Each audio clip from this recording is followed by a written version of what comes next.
Only 1B 10th class का question number 4 है।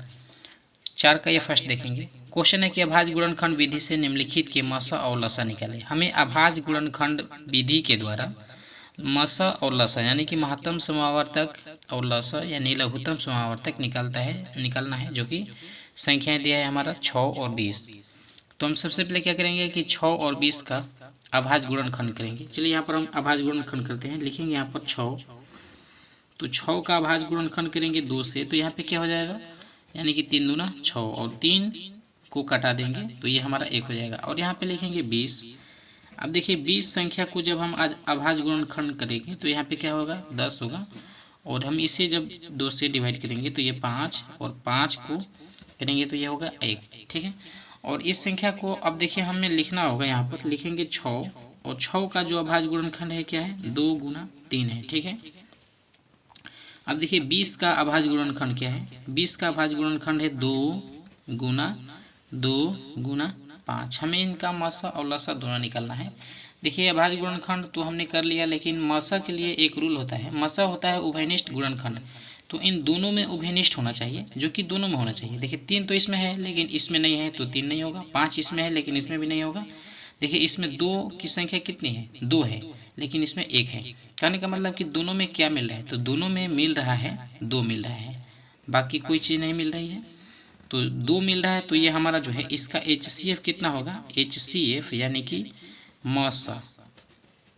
मसा कितना हुआ, 2 मिल रहा है ना, तो 2 मसा हुआ। और देखिए लसा होता है, लसा यानी कि LCM, तो इसका लसा हो जाएगा। लसा का मतलब ये आप ध्यान से समझिएगा, लसा क्या होता है।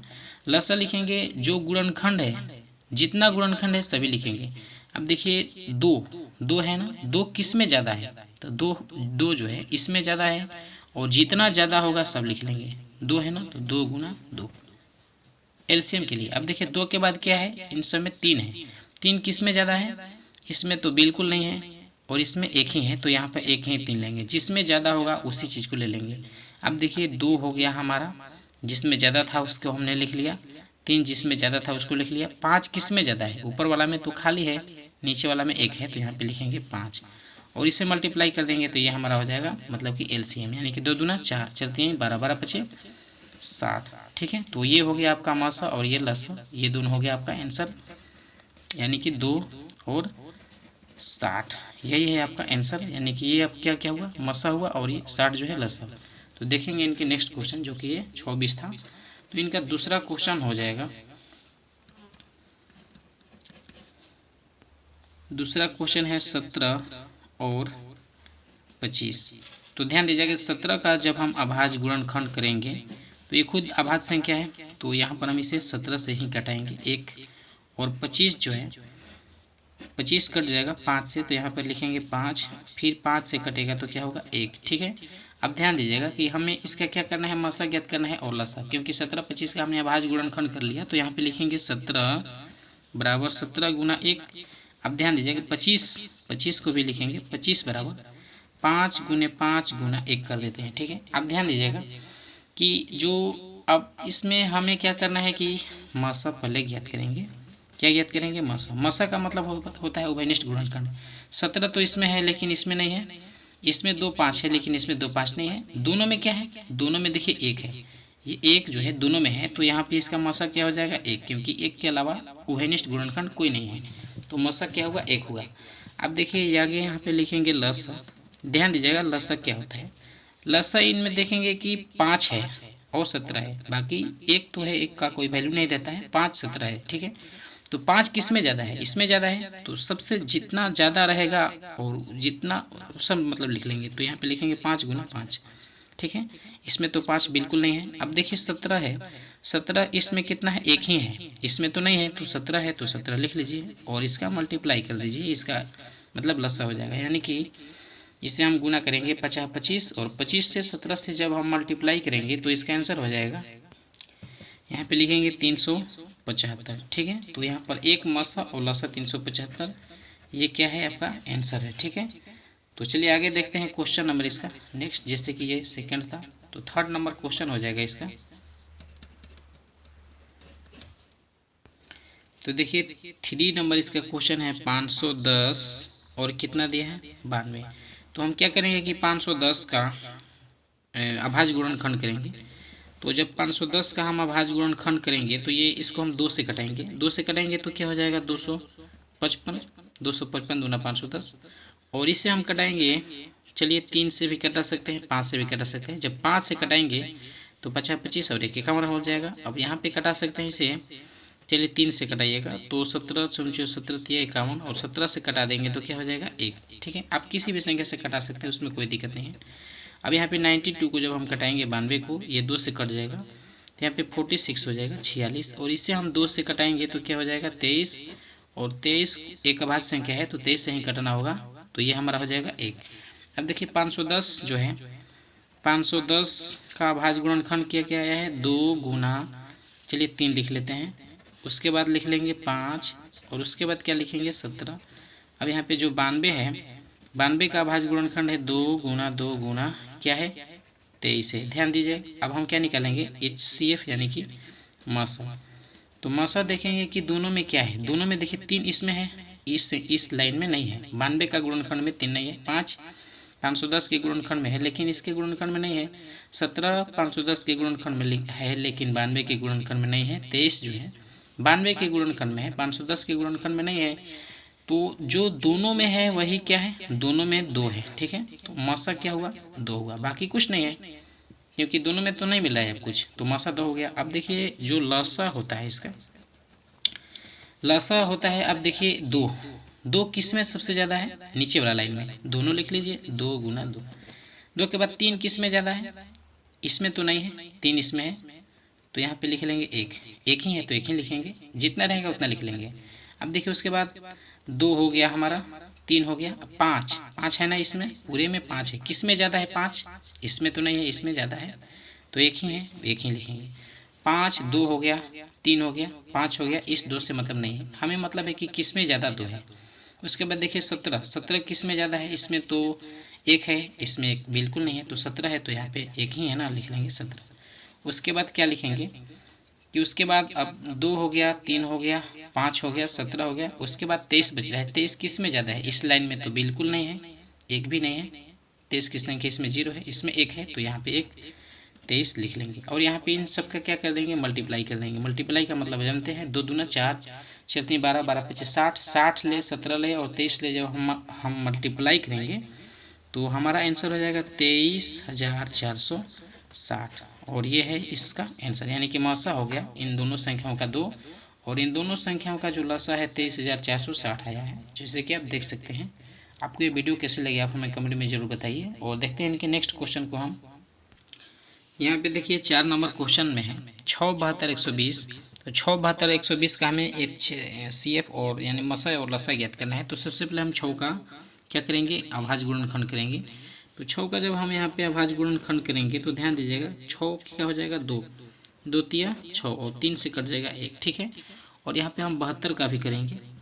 तो हम जब 72 का 2 से कटाएंगे तो यहाँ पे क्या हो जाएगा 36 और 36 में जब 2 से हम भाग करेंगे तो ये हो जाएगा 18 और 2 से करेंगे तो ये 9 और 3 से कटा देंगे 9 को तो ये हो जाएगा हमारा 3 और जब हम इसे 3 को कटा देंगे तो ये क्या हो जाएगा 1। अब देखिए 120 को हमें कटाना है तो यहाँ पे हम जब 120 को यहाँ पर कटाएंगे 2 से तो ये क्या हो जाएगा 60, 2 से कटा देंगे तो यहाँ पे 30 हो जाएगा और 2 से ये हमारा हो गया 15 और 15 जो है 3 से कटेगा तो ये हो जाएगा 5 और 5 से कटा देंगे तो ये क्या हो जाएगा 1। ठीक है, अब देखिए हमने तो इन तीनों संख्याओं का अभाज्य गुणनखंड के रूप में लिख लिया, लेकिन हमें मासा और लसा ज्ञात करना है। तो यहाँ पे लिखेंगे 6 और 6 का जो गुणनखंड आया है सबका लिख लेंगे, जैसे कि 2 गुना 3 2 गुना 3। ठीक है, अब देखिए 72 जो है तो इस 72 का जो हम गुणनखंड लिखेंगे 2 2 2, यानी कि 2 की संख्या कितनी है 3, 2 गुने 2 गुना 2, फिर लिखेंगे 3 गुना 3 तो 3 गुना 3। अब देखिए 120 जो है 120 का भी गुणनखंड लिखेंगे। यहाँ पर 2 कितना है 1 2 3 तो यहाँ पे लिखेंगे 2 गुना 2 गुना 2। ठीक है, और फिर क्या लिखेंगे 3 और फिर क्या लिखेंगे गुना 5, जितना है उतना सब हमने लिख लिया। अब देखिए हमें क्या करना है मसा के लिए हम क्या करते हैं कि जो उभयनिष्ठ गुणनखंड यानी कि तीनों में हो, तो तीनों में क्या है देखिए इसमें 2 है 1 है ना, तो बाकी सब में एक एक से ज़्यादा है, यानी कि एक जो है मिल रहा है। तीनों में 2 एक एक मिल रहा है। और देखिए यहाँ पे 3 मिल रहा है, क्योंकि इसमें भी नीचे वाला में भी 3 है, बीच वाले में भी 3 है और ऊपर वाले में भी एक 3 है। तो यहाँ पे 3 मिल रहा है और 2 मिल रहा है। ठीक है, तो यहाँ पे लिख सकते हैं 2, क्योंकि 2 मिल रहा है तीनों में 2 गुणनखंड है और 3 भी है गुणनखंड, और इसके अलावा बाकी तीनों में कुछ नहीं है। ठीक है, क्योंकि 5 इसमें है, इसमें नहीं है। तो यहाँ पर हम इसका मल्टीप्लाई कर देंगे, 3 दूना 6, और ये हो गया आपका मसा। और लसा के ध्यान दीजिएगा क्या करते हैं हम। लसा के लिए हम आपको वही बताए हैं कि इसमें देखेंगे 2 है ना, किस में ज़्यादा है 2, इसमें 3 है, इसमें 3 है, इसमें 1 है। तो ज़्यादा किस में है, मतलब 2 की संख्या ज़्यादा कितनी है तीनों लाइन में, तो 3 ही है, 3 से ज़्यादा नहीं है। तो 3 2 लिखेंगे, 1 2 और 3 2 हो गया। अब देखिए उसके बाद 3 लिखेंगे, 3 इसमें 1 है, इसमें 1 है, लेकिन बीच वाला में 2 है, सबसे ज़्यादा है ना इसमें 2, तो यहाँ पे लिख 3, तो यहाँ पे 3 लिख लेंगे। 3 की संख्या 2 है। अब देखिए उसके बाद क्या लिखेंगे, 5, किस में ज़्यादा 5 है, तो इसमें तो 1 भी नहीं है, इसमें 1 भी नहीं है, लेकिन इसमें 1 है, तो यहाँ पे 5 लिखेंगे। और इन सब का हम क्या कर देंगे, मल्टीप्लाई कर देंगे। तो जैसे ही हम इसका मल्टीप्लाई करेंगे, तो दूना 4 दूना 8 8 3 का 24 24 25 20 से, यानी कि 120 दिया 360, और ये है इस आपका आंसर, यानी कि ये होगा मसा और ये हुआ लसा। जैसे कि क्वेश्चन नंबर ये क्या था, 4 था। तो अब देखते हैं क्वेश्चन नंबर 5 को। तो चलिए यहाँ पे क्वेश्चन नंबर 5 लिखेंगे और इसे हल कर देंगे। तो क्वेश्चन नंबर 5 में है हमारा 17 23 और क्या है 29। ठीक है, आप बुक से देख सकते हैं। तो 17 का हम जब अभाज्य गुणनखंड करेंगे यहाँ पर, तो 17 एक ही बार में कटेगा, क्योंकि अभाज्य संख्या है। 23 भी अभाज्य ही संख्या है, ये एक ही बार में कटेगा। और 29 जो है ये भी क्या है आपका अभाज्य संख्या है, और ये भी एक ही बार में कटेगा। तो यहाँ पे लिख सकते हैं 17 का अभाज्य गुणनखंड क्या आया है, 17 गुना 1। 23 का जो अभाज्य गुणनखंड है ये क्या आया है आपका 23 गुना 1। और जो 29 है, 29 का अभाज्य गुणनखंड क्या है, 29 गुना 1। ठीक है, तो यहाँ पे देखिए तीनों में क्या मिल रहा है, तीनों में 1 मिला है ना, तो यहाँ पे मसा आपका क्या हुआ 1 हुआ, क्योंकि तीनों में 1 मिल रहा है, बाकी कोई संख्या नहीं मिल रही है, क्योंकि 17 23 29 जो है तीनों में नहीं है। तीनों में तो 17 इसमें है, लेकिन इसमें नहीं है। 29 इस संख्या में, मतलब इस लाइन में है, इसमें नहीं है, इसमें नहीं है, क्योंकि तीनों अभाज्य संख्या है। तो अभाज्य संख्याओं का गुणनखंड जो होता है अभिनिष्ट एक ही होता है हर संख्या में। तो यहाँ पे मसा हुआ 1। और लसा के लिए हम क्या लिखेंगे, तो लसा के लिए हम वही टिक आपको बताया है। 17 किस में ज़्यादा है, इसमें 1 1 है ना, 17 भी 1 है, 23 भी 1 है, 29 भी 1 है, बाकी कुछ भी नहीं है, 1 1 है। तो यहाँ पे लिखेंगे 17 गुने 23 गुना 29, और इन सब का हम क्या कर देंगे मल्टीप्लाई कर देंगे। 17 23 29 का जैसे ही हम मल्टीप्लाई करेंगे, तो जो भी होगा आप भी मल्टीप्लाई कीजिए, हम भी करते हैं। तो इसका मतलब मल्टीप्लाई हो जाएगा 11 3 3 9, मतलब 11, चलिए 1 लाख या 11,339 से बोलिए, और ये हुआ आपका आंसर, यानी कि ये मसा है और ये क्या है लसा है। और इस 5 नंबर का क्वेश्चन का सॉल्यूशन किया गया। अब आगे देखेंगे क्वेश्चन नंबर 6 का इसका। तो देखिए क्वेश्चन नंबर यहाँ पर 6 लिखा हुआ है, 540 है, 805 है और 990। हम इन सब का क्या करेंगे अभाज्य गुणनखंड करेंगे। तो यहाँ पे लिखेंगे 540। ठीक है, और देखिए 540 का हम यहाँ पे क्या करेंगे अभाज्य गुणनखंड करेंगे। तो जैसे ही हम 540 को 2 से कटाएंगे, तो यहाँ पे हो जाएगा 270, क्योंकि 27 दूनी 54 होता है। और इसे हम 2 से कटाएंगे, तो यहाँ पे हो जाएगा 135, क्योंकि 1 35 दूना 70। और इसे हम क्या कटाएंगे 135, तो 2 से कटेगा नहीं, और 5 3 8 1 9, जैसे कि ये 3 से कट सकते हैं। तो 3 से भी कटा सकते हैं या 5 से भी कटा सकते हैं। तो चलिए हम यहाँ पर एक 3 से 5 से ही कटा देते हैं। तो 5 ले जब कटाएंगे, तो यहाँ पे हो जाएगा 1, ठीक है, और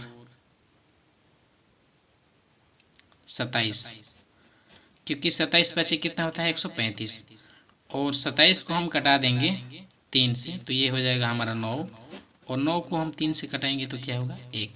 ठीक है, 540 का हमने अभाज्य गुणनखंड कर लिया है। अब देखिए 805 का करेंगे, तो 805 का मतलब ये 5 से कट जाएगा, तो 5 ले जैसे ही हम कटाएंगे तो ये हमारा हो जाएगा 16 85 और 161, और इसे हम 7 ले कटा देंगे तो ये हमारा हो जाएगा मतलब कि 23, और 23 को 23 ले ही कटाएंगे क्योंकि अभाज्य संख्या है, तो ये हमारा 1 हो गया। अब देखिए 990 है, तो 990 को हम क्या करेंगे कि 990 को हम कटा देंगे 2 से, तो ये हमारा कितना हो जाएगा 495, कटा के देखिए यार। और इसे हम जब 5 से कटाएंगे तो ये हमारा हो जाएगा 99, और इसे हम क्या कराए मतलब 11 से जब कटाएंगे तो 11 9 99, और ये 9 को 3 से कटा देंगे तो ये है 3 हो जाएगा, और इसे 3। अब इसमें देखिए कोई दिक्कत नहीं है, आप यहाँ पे 3 से कटा दीजिएगा तो वही चीज़ आएगा, 5 से फिर कटाना पड़ेगा। और यहाँ पर देखिए आप इसे मतलब 2 से कटाने के बाद यहाँ पे 3 से भी कटा सकते थे, फिर 3 से कटेगा, फिर 11 से 5 से कटेगा, फिर 11 से, उसमें कोई दिक्कत नहीं है, आप वैसे कटाइए या ऐसे, क्योंकि इसका भाज्य गुणनखंड जो है किसी भी तरीके से आप कटाइएगा तो वही चीज़ मिलेगा। ठीक है, अब आगे देखते बढ़ते हैं। 540 है, तो यहाँ पर हम लिखेंगे 540 बराबर जितना भी इसका गुणनखंड है सबका लिख लेंगे। तो जो 2 है 2 है, 2 गुना 2, फिर क्या है 5, फिर मल्टीप्लाई में है 3 गुना 3। ठीक है, सबका मल्टीप्लाई हमने लिख लिया इसका गुणनखंड। अब यहाँ पे 805 है, तो 805 क्या है 5 गुना 7 गुना क्या है यहाँ पर 23 है, और यहाँ पे देखिए 990 है ना, तो यहाँ पे लिखेंगे 990, और 990 का जो भी ये अभाज्य गुणनखंड मिला है सबको यहाँ पे लिखेंगे 2 गुना ये क्या है आपका 5 है 11। अब यहाँ पे लिखिए 2 गुना, चलिए 3 लिख लेते हैं, 2 गुना 3 गुना 3 कर देते हैं, 2 गुना 3 गुना 3, और यहाँ पे लिख लीजिए 5 गुना 11, उसमें कोई दिक्कत नहीं है। इस 5 को यहाँ पे ना लिख करके यहाँ पर भी लिख सकते थे, जिससे कि 2 3 है ना, तो चलिए यहाँ पर कोई दिक्कत नहीं, छोड़ दीजिए। अब देखिए यहाँ पे हम क्या करेंगे, यहाँ पे हम लिखेंगे मसा, क्या लिखेंगे मसा। मसा के लिए हम देखेंगे कि 2 जो है इसमें 2 तो है, इसमें 2 नहीं है। ठीक है, तो जब इसमें 2 नहीं है तो 2 जो है कि इसमें उभयनिष्ठ गुणनखंड नहीं है। 2 क्या है इसमें उभयनिष्ठ गुणनखंड नहीं है। अब देखते हैं 3, तो 3 इसमें कितना है 2 है, इसमें कितना है 2 है, लेकिन इसमें 3 उभयनिष्ठ गुणनखंड नहीं है, तो 3 को भी हम नहीं लेंगे। इसमें 5 है, लेकिन इसमें 5 भी है, इसमें 5 है। ठीक है, 5 जो है तीनों में है, तो यहाँ पे हम क्या ले लेंगे 5 जो है तीनों में है ना, तो 5 हमारा क्या हुआ उभयनिष्ठ गुणनखंड हुआ, क्योंकि तीनों में 5 है। तो यहाँ पे लिख सकते हैं कि जो हमारा मसा है, मसा क्या है 5। ठीक है, तो अब हम देखेंगे इसका लसा। तो लसा के लिए यहाँ पे चलिए लिख लेते हैं। अब देखिए लसा के लिए हम क्या करेंगे कि इसमें हम देखेंगे कि सबसे ज़्यादा 2 किस्में हैं, 2 इसमें 2 ही हैं और इसमें एक है। चलिए जिसमें ज़्यादा होगा उसका ले लेंगे सभी। 2 है, 2 गुना 2। उसके बाद 3 देखिए किस में ज़्यादा है, 2 है इसमें भी 2 है, और मतलब सबसे ज़्यादा 3 की संख्या जो है इस लाइन में 2 ही है, तो यहाँ पे लिखेंगे 3 गुने 3, 2 हो गया। 2 का लिख लिया हमने, 3 का लिख लिया। उसके बाद 5 देखिए 5 किस में ज़्यादा है, इसमें भी 1 है, इसमें भी 1 है, इसमें भी 1 है, तो चलिए 1 1 है तो 1 ही लेना पड़ेगा। अब देखिए 2 लिख लिया हमने, 3 लिख लिया, 5 लिख लिया, 7 किस में ज़्यादा है, बस 1 ही है और इसी लाइन में ज़्यादा है, क्योंकि इन दोनों में 0 है 7 की संख्या, तो यहाँ पे लिख लेंगे 7। उसके बाद अब क्या करेंगे 7 के बाद अब 11 देखिए किस में सबसे ज़्यादा है, इसमें है, और कितना है तो 1 ही है, तो 1 ही 11 हो जाएगा। उसके बाद अब देखते हैं 23 किस में ज़्यादा है, तो 20 वाला जो लाइन है उसमें सबसे ज़्यादा है 23, और 23 की संख्या कितना है 1, क्योंकि इसमें भी तो 23 नहीं है, इसमें भी 23 नहीं है, लेकिन इसमें एक 23 है, तो यहाँ पे लिख लेंगे 23। और हम इन सब का क्या कर देंगे मल्टीप्लाई, और ये हमारा क्या हो जाएगा लसा। तो जैसे ही हम इसका मल्टीप्लाई करेंगे, मतलब 2 दूना 4, 4 3 12 बढ़ते हैं 36, और 5 ले 7 ले 11 ले 23 ले, जब आप मल्टीप्लाई कीजिएगा करके देखिए आप, तो जैसे ही आप इसका मल्टीप्लाई कीजिएगा तो इसका आंसर हो जाएगा। तो इसका आंसर लिख लेंगे 95634, और ये आपका हुआ मसा और ये हुआ लसा। तो आपको ये वीडियो कैसी लगी आप हमें कमेंट में ज़रूर बताइए, और हम देखते हैं आपके लिए नेक्स्ट क्वेश्चन। तो चलिए इसका 7 क्वेश्चन जो कि इस चैप्टर का इस क्वेश्चन का आखिरी सवाल था। तो चलिए इसे हम हल कर लेते हैं। क्वेश्चन दिया है 8, 9 और है 25, ठीक है। तो अब हम क्या करेंगे कि इसका तो हम 8, 9, 25 जो कि क्वेश्चन नंबर में है, अब इसका हम क्या करेंगे, बारी बारी से गुणनखंड करेंगे। तो 2 से इसका अभाज्य गुणनखंड करेंगे तो ये हो जाएगा 4, 2 से कटेगा 2 और ये हो गया 1, ठीक है। इसी तरीके से 9 का जब हम करेंगे 3 से तो ये 3 और ये 3 और ये 1, और इसी तरीके से ये हमारा 25 है, ये हो गया 5, तो 5, 5, 1, ठीक है। अब देखिए यहाँ पे हम क्या लिखेंगे, 8 बराबर क्या लिखेंगे, 2 गुना 2 गुना 2, और यहाँ पे लिखेंगे 9 बराबर क्या लिखेंगे, 3 गुना 3 गुना 1 लिख लेते हैं, सब में 1 है। अब देखिए यहाँ पर हम लिखेंगे 25, चलिए यहाँ पर लिख लेते हैं 25 बराबर लिखेंगे 5 गुना 5 गुना 1, ठीक है। अब देखिए हम यहाँ पे क्या करेंगे कि मासा, तो जैसे ही मासा ज्ञात करेंगे तो मासा के लिए 2 की किस में ज़्यादा है, 2 इसमें, तो इसमें ज़्यादा है, सबसे ज़्यादा, उससे मतलब नहीं है। हमें देखना है कि तीनों में क्या मिल रहा है, 2 इसमें है, इसमें नहीं है, इसमें नहीं है, तीनों में मिलना चाहिए। 3 बीच वाले में है, बाकी वाले में नहीं है। 5 इसमें है लेकिन बाकी सब में नहीं है, तो तीनों में क्या है, 1 है ना। तो यहाँ पे हम लिख सकते हैं मासा क्या होगा, इन तीनों का उभयनिष्ठ गुणनखंड 1 होगा। और यहाँ पे हम लिखेंगे लसा, तो ध्यान दीजिएगा लसा के लिए हम क्या लिखेंगे कि 2 किस में ज़्यादा है, इसमें ज़्यादा है ना, 2 गुना 2 गुना 2 लिखेंगे। 3 किस में ज़्यादा है, बीच वाले में है, तो 3 गुना 3, जितना होगा उतना लिख लेंगे। 5 किस में ज़्यादा है, नीचे वाले में, 5 गुना 5, और हम इन सब का क्या कर देंगे, मल्टीप्लाई, और ये हमारा हो जाएगा लसा। मल्टीप्लाई का मतलब गुना, तो 2 दूना 4 दूना 8 और 8 तिरिका 24, 24 25 20 से यानी कि 120, और 25 ले आप गुना कीजिए, जो भी होगा वो आपका आंसर हो जाएगा। तो यहाँ से इसका आंसर मतलब ये हो जाएगा, यहाँ पे लिख सकते हैं हम 1800। तो इस तरीके से ये वीडियो कंप्लीट होता है क्वेश्चन नंबर 4। आपको ये वीडियो कैसी लगी आप हमें कमेंट में ज़रूर बताइए। वीडियो देखने के लिए धन्यवाद। अगर चैनल पर नए हैं वो तो चैनल को सब्सक्राइब जरूर कर लेना।